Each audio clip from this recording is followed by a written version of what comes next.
Bom, o tema que eu tenho para comentar é a quantidade versus a qualidade na sonorização, ok? Quantidade vai ser a primeira etapa, daí vem aquele intervalinho e depois a qualidade. Muito bem. Quantidade, quando nós falamos em quantidade, eu estou me referindo a temas como volume, volume em dimensões, não o volume de você levantar o som na mesa, SPL, esse sim, com relação ao som, ao nível sonoro, vazamento, que já foi rapidamente comentado, e os nossos ouvidos, tá? Através dos quais nós percebemos a pressão sonora. Muito bem, primeira foto aqui.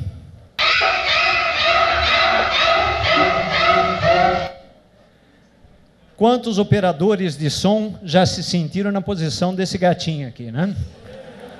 Ninguém, né? Deve ser super raro essa questão assim, tá? Por quê? A verdade, caso você, os pastores, temos alguns pastores aqui, infelizmente não tantos quanto eu imaginei que teriam, mas eu vou, para vocês, operadores, proporcionar alguns pensamentos que podem depois servir de fonte de argumentação para vocês apresentarem aos pastores, já que eles não estão aqui presentes conosco, tá? Mas a verdade é que, às vezes, o líder da igreja, ele tem a impressão que só ele é que sente, né, acuado, às vezes, ou visto por toda a congregação com aquela vontade de devorá-lo, né?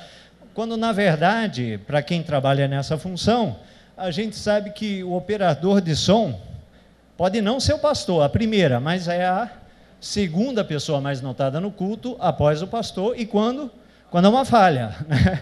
Porque o ideal é que o som fosse aquela coisa transparente, a pessoa entra, sente, é abençoada e sai sem saber que está ligado o som. Ou seja, só se faltasse a força e você não tivesse o sistema de backup, é que você sentiria que estava sendo sonorizado. Ok, vamos a alguns conceitos rápidos então, para vocês poderem argumentar sobre a importância de se olhar para a sonorização dentro da igreja. Bom, nos dias de hoje nós nunca vimos, parece que o tempo nunca correu tão rápido, não é verdade? Parece que existe uma escassez de tempo. Na verdade, as 24 horas são as mesmas, né? Isso não é novidade. Aliás, desde um camarada que viveu entre 371 e 286 a.C., um grego chamado Theophrastus, ele apresentou a seguinte frase: o tempo é a coisa mais valiosa que o homem pode gastar. Ok? Pô, isso lá naquela época, né, que não tinha internet, não tinha celular, não tinha bip, não tinha Twitter. Cara, como é que ele diz isso? Bom, não importa, ele, quem sabe, fosse um profeta, né?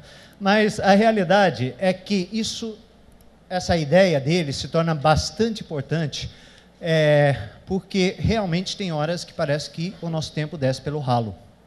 E mais importante ainda, dentro do serviço cristão, nesse contexto, é muito importante essa ideia. Por quê?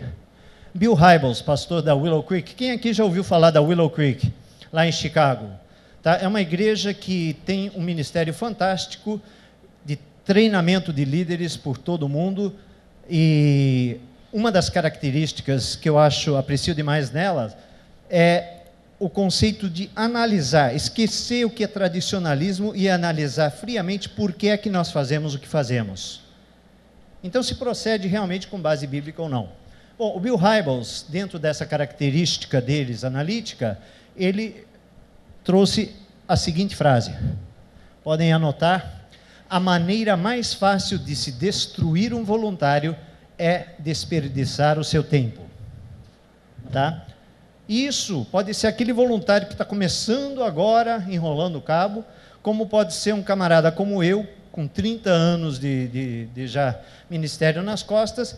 Cara, não tem nada que desanime mais um voluntário do que ver que aquele tempo que ele está tirando da família dele, que ele está tirando dos filhos dele, que está tirando do estudo, do hobby, seja lá o que for, está indo ralo abaixo. Ok? Então, o primeiro argumento, de repente, nesse contexto pessoal, é exatamente esse: a maneira mais fácil de se destruir um voluntário é desperdiçar o seu tempo. Bom, outro argumento que nós temos a considerar é o seguinte: Às vezes o pastor acha que ele tem uma vida difícil, ele tem um fardo, porque ele percebe, ele acaba conhecendo o pecado na vida dos irmãos. Quando o pastor tem consciência do erro na vida de um dos membros, o peso dessa consciência normalmente é proporcional à extensão do pecado, que normalmente fica circunscrita ao quê? A vida daquele irmão, né? De repente atinge os familiares e se estende ao máximo ao círculo de pessoas que convivem com esse irmão. Mas, gente, vamos agora olhar para o operador de som.